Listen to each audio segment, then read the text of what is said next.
Lungril ka don dia zai kunga helai di ang kalo lom le vek acheu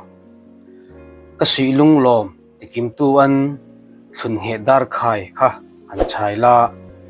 ngai beng chi in thiam tok te a ka zai hla hril hi an ngai te le tin anu khar nan komen le ser min chia ve bok don ya Nilèn ka nuam SD a chhakchhuak I he sen chu don fo keu phel ang heu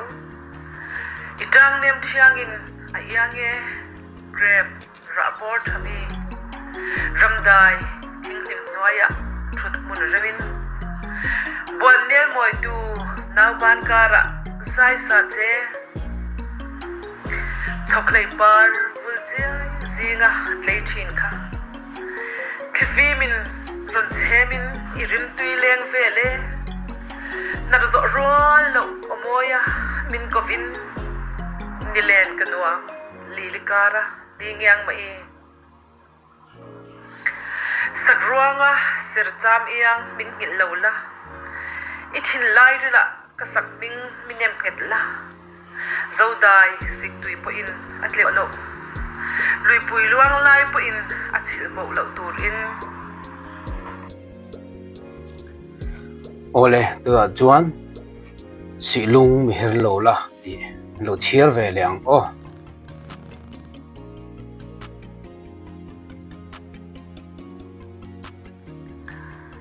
suilung mi hera lola estia chhakchhuak sulang tumin suilung mi hera lola zing thar sensiara ni hoi par moi ka khia nang che ramril ros par sen ne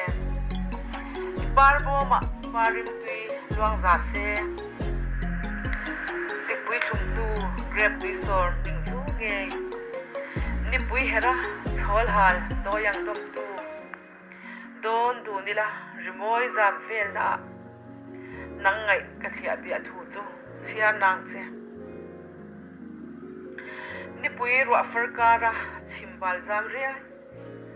karon thanang lungruk tilim tu an klasik vol zam zul tu sakruang dai rial itan ka chia zai hian lum tro se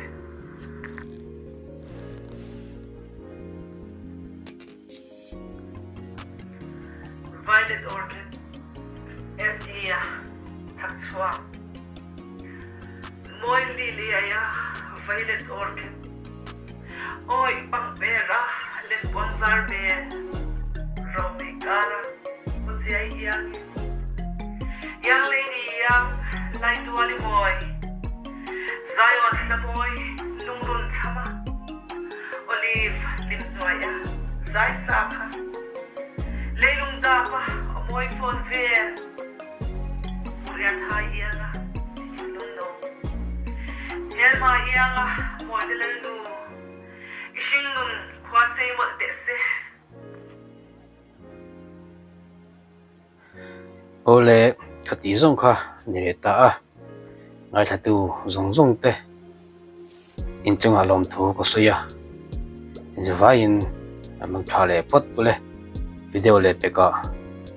minul thir le don dia